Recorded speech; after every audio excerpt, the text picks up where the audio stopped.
สวัสดีครับชีวิตในวัยเด็กของใครบางคนอาจจะสนุกสนานไปพร้อมกับสิ่งรอบตัวมากมายแต่ชีวิตในวัยเด็กของผมซึ่งเป็นชายวัยกลางคนแล้วเป็นชีวิตที่เติบโตมากับเรื่องราวของป่าและตัวผมเองก็เป็นแฟนของช่องเล่าเรื่องผีด้วยเลยอยากจะขอเล่าเรื่องลี้ลับเกี่ยวกับป่า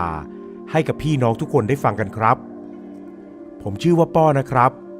ชีวิตของผมโตมาในชนบทที่อยู่ติดกับป่าเขามาตั้งแต่จำความได้ก่อนที่ชีวิตจะมีโอกาสดีๆเข้ามาโดยการได้รับทุนการศึกษาให้เข้าไปเรียนต่อที่โรงเรียนประจำจังหวัดแต่มีอยู่เรื่องหนึ่งซึ่งเป็นประสบการณ์ที่ผมไม่เคยลืมเลยครับและผมเองก็แน่ใจมากๆว่ามันเกิดขึ้นจริง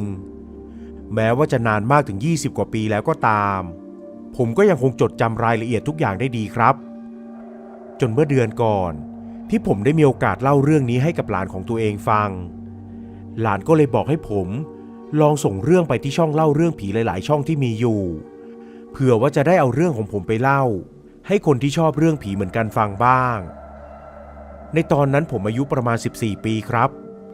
จะเรียกได้ว่าเป็นเด็กวัยรุ่นที่ซนและดื้อมากๆคนหนึ่งเลยก็ได้แต่ผมไม่เคยเกเรเรื่องเรียนและตั้งใจเรียนมาตลอดครับนั่นคงเป็นสิ่งเดียวที่ทำให้พ่อปุ่นพ่อของผมภูมิใจมากๆพ่อของผมมีอาชีพเป็นเกษตรกรปลูกผักขายและเข้าป่าหาของป่าไปขายบ้างผมเองก็มักจะตามพ่อเข้าไปในป่าด้วยจนเริ่มคุ้นเคยถึงตอนแรกจะมีกลัวๆบ้างแต่ก็ชินในที่สุดช่วงปิดเทอมตอนนั้นผมมักจะเข้าป่าไปหาของป่ากับพ่อบ่อยๆจนเริ่มมีข่าวลือเรื่องพวกลุงพรานหลายๆคนที่เข้าป่าแล้วหายตัวไปพอมาเจออีกครั้งก็มีสภาพโดนควักไส้ควักท้องกินเลยทำให้คนในละแวกบ้านใกล้เคียงเริ่มพูดคุยกันถึงปัญหาที่เกิดขึ้นอย่างจริงจังครับแต่ในตอนนั้นไม่มีใครคิดเลยว่ามันจะมีเรื่องอะไรที่เกี่ยวกับผีเกิดขึ้นเพราะในช่วงนั้นของทุกปีบางครั้งก็จะมีคนเห็นเสือออกมาให้เห็นอยู่บ้างและเพราะแบบนี้พ่อปุ่นก็เลยไม่อยากให้ผมตามเข้าป่าไปแต่ผมก็ดื้อและอยากจะเข้าป่าไปกับพ่อเพราะว่าในตอนนั้นลุงพีที่เป็นเพื่อนของพ่อได้มาชวนพ่อให้ไปนั่งห้างส่องสัตว์ป่าตอนกลางคืนด้วยกันคิดว่าจะวางแผนจับสัตว์ป่าให้ได้และต่อให้ผมไม่ได้ไปด้วยผมก็ต้องอยู่บ้านคนเดียวลุงพีก็เลยช่วยพูดกับพ่อปุ่นให้พาผมไปด้วยเพราะยังไงก็อยู่บนนั่งห้างคงไม่น่าจะมีอะไรถึงพ่อผมจะขัดใจแต่สุดท้ายพ่อก็ยอมให้ผมไปด้วยครับพวกเราเดินทางเข้าป่าไปกันตั้งแต่ตอนเย็นๆเลยพอเดินผ่านไปตามเส้นทางที่คุ้นเคยได้สักพักก็มีเสียงบางอย่างดังขึ้นผมได้ยินครั้งแรกก็ขนลุกทันทีมันเหมือนเสียงของลิงและมันก็ดังอยู่ไม่ไกลมากดังแว่วผ่านไปผ่านมาเหมือนเสียงมันวนไปรอบๆบริเวณที่ผมพ่อปุ่นและลุงพีอยู่สีหน้าของพ่อปุ่นกับลุงพีในตอนนั้นผมเห็นชัดเจนมากว่าทั้งสองคนรู้สึกมีความกังวลยังไงดีกลับกันก่อนดีไหมรีบขึ้นไปนั่งห้างก่อนดีกว่าไม่รู้ว่าถ้ากลับตอนนี้จะเจอพวกมันหรือเปล่า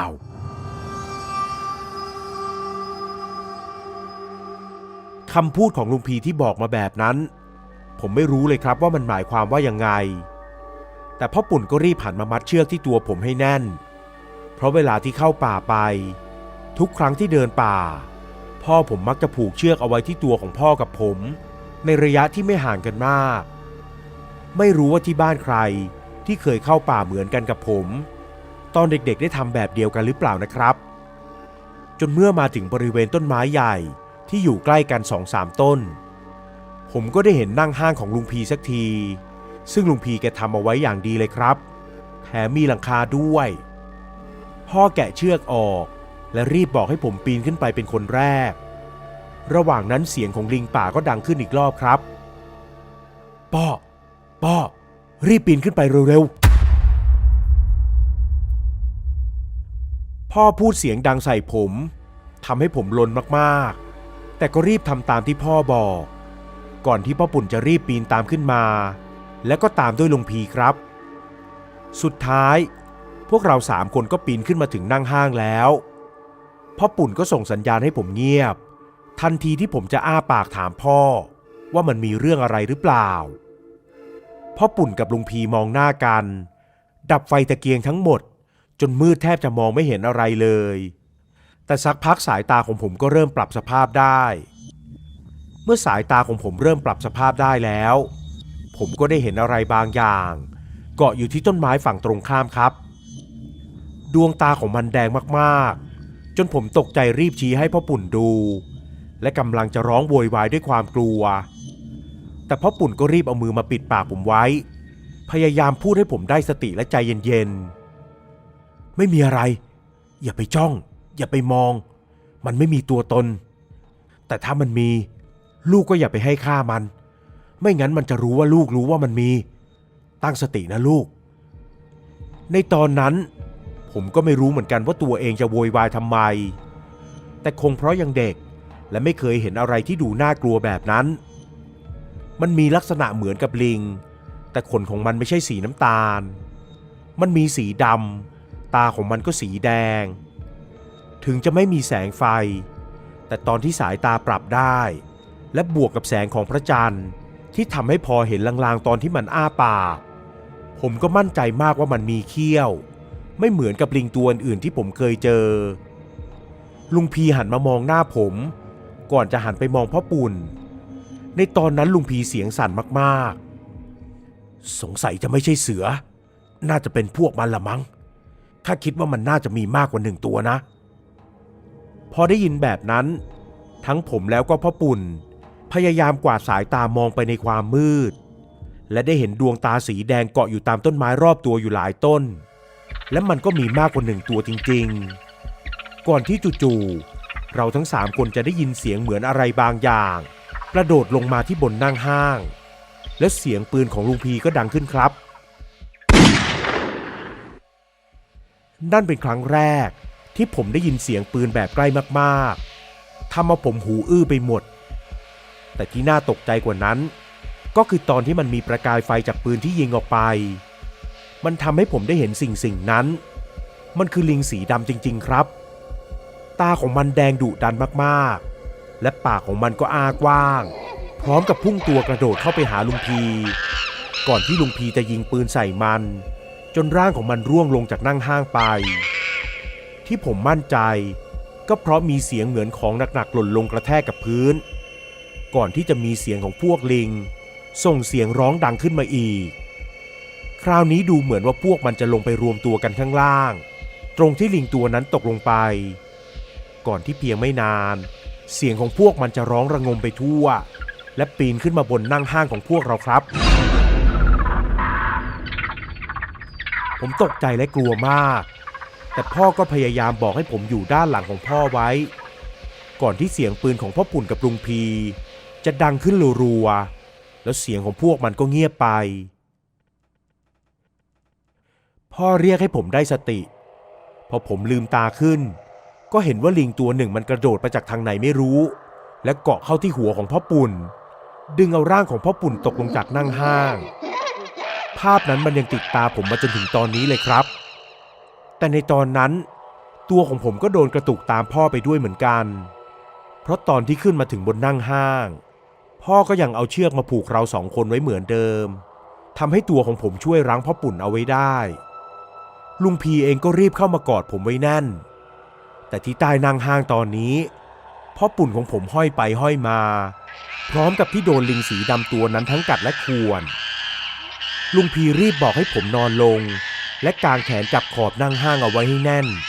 เพื่อถ่วงดึงไม่ให้พ่อของผมตกลงไปแต่เพราะผมยังเด็กอยู่มากและไม่ได้มีแรงเยอะเท่าไหร่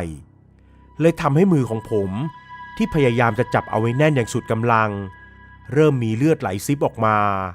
จากการที่ผมพยายามจะรั้งเอาไว้ให้ได้ลุงพีรีบปีนลงไปผมเองก็มองแทบไม่เห็นเลยครับว่ามันเกิดอะไรขึ้นบ้างจนสักพักผมก็รู้สึกได้ว่าแรงถ่วงมันผ่อนลงและเริ่มที่จะเบาลงมากขึ้นเรื่อยๆพอปุ่นปีนกลับขึ้นมาบนนั่งห้างได้ก็รีบเข้ามากอดผมเอาไว้แน่นผมจำได้ว่าใบหน้าของพ่อปุ่นมีรอยแผลเต็มไปหมดแต่พ่อปุ่นก็ยังมีสติและเป็นห่วงผมมากๆ ลุงพีเองก็ปีนตามขึ้นมาก่อนที่เสียงของพวกลิงมันจะดังขึ้นอีกรอบคราวนี้พ่อปุ่นบอกกับผมว่าเราจะต้องลงจากนั่งห้างแล้วออกจากป่าตอนนี้เลยให้ผมเตรียมตัวให้ดีแล้วลุงพีก็จุดตะเกียงขึ้นอีกรอบครับแสงสว่างทำให้เห็นชัดเจนว่าพวกมันไม่ใช่ลิงธรรมดาทั่วไปหรือก็อย่างที่ผมตั้งชื่อเรื่องไว้นั่นแหละครับมันเป็นปอบลิงสีดำซึ่งผมเองก็ไม่รู้ว่ามันมีที่มายังไงบ้างพ่อปุ่นกับลุงพีเองก็ไม่เคยบอกผมขอเล่าต่อถึงตอนที่พวกเราหนีออกจากป่าในตอนนั้นนะครับลุงพีใช้ตะเกียงไฟส่องไปทั่วๆก็เห็นว่าพวกมันนิ่งและจ้องมาที่พวกเราทั้ง3 คนก่อนที่จู่ๆจะมีเสียงของสัตว์บางอย่างโผล่ออกมาช่วยดึงความสนใจของพวกมันไปลุงพีเลยรีบบอกให้ผมกับพ่อปุ่นปีนลงจากนั่งห้างไวๆผมกับพ่อปุ่นก็รีบปีนลงกันด้วยความรวดเร็วเลยครับในตอนนั้นต้องบอกเลยว่าผมตื่นเต้นและกลัวมากๆลืมความเจ็บปวดไปทุกอย่างในตอนนั้นแม้จะยังเด็กแต่ก็คิดแค่ว่าอยากจะมีชีวิตรอดออกจากป่าไปให้ได้และถึงพ่อปุ่นจะบาดเจ็บแต่พอลงมาถึงพื้นดินได้พ่อปุ่นก็บอกให้ผมรีบขึ้นขี่หลังผมก็ขึ้นขี่หลังพ่อปุ่นก่อนที่พ่อปุ่นจะรีบออกวิ่งพร้อมเสียงของพวกปอบลิงสีดำที่ไล่ตามมาในตอนนั้นผมไม่รู้เลยว่าลุงพีตามผมกับพ่อปุ่นมาไหมมารู้ตัวอีกทีลุงพีก็วิ่งแซงพ่อปุ่นที่กำลังแบกผมอยู่ไปก่อนแต่ว่าถ้ามองดูดีๆลุงพีไม่ได้จะวิ่งนำพวกผมไปหรอกนะครับแต่ลุงพีกำลังวิ่งหนีปอบลิงสีดำตัวหนึ่งที่วิ่งใกล้จะถึงตัวของลุงพีแล้วนั่นเองพ่อปุ่นหยุดวิ่งก่อนจะหยิบมีดมาตัดเชือกออกและบอกให้ผมออกวิ่งไปให้เร็วที่สุดไปลูกไปหนีไปก่อนได้ยินเสียงอะไรก็ไม่ต้องหันมาวิ่งไปหาผู้ใหญ่และบอกเรื่องทุกอย่างผมไม่ลังเลเลยครับเพราะในตอนนั้นถ้าผมไม่เชื่อใจพ่อปุ่นก็ไม่รู้จะเชื่อใจใครแล้วผมเลยตัดสินใจวิ่งหน้าตั้งไปเลยเหนื่อยแค่ไหนยังไงก็ไม่หยุดจนกว่าจะออกจากป่าไปได้ถึงจะได้ยินเสียงพวกมันวิ่งตามมาแต่ผมก็ไม่ยอมหยุดวิ่งจนผมออกมาจากป่าได้จริงๆผมก็ยังวิ่งต่อไปให้ถึงบ้านของผู้ใหญ่ธงผมวิ่งและร้องโวยวายไปตลอดทางจนบางบ้านได้ยินเสียง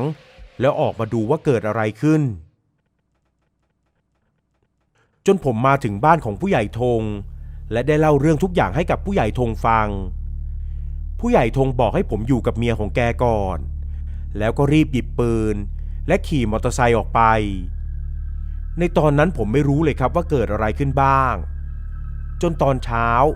ที่พ่อกับลุงพีกลับออกมาอย่างปลอดภัยแต่ก็ได้รับบาดเจ็บกันมากพอสมควรทางด้านของผู้ใหญ่ธงกับพี่ๆน้าๆคนอื่นในตอนนั้นก็มีสภาพไม่ต่างกันเลยครับ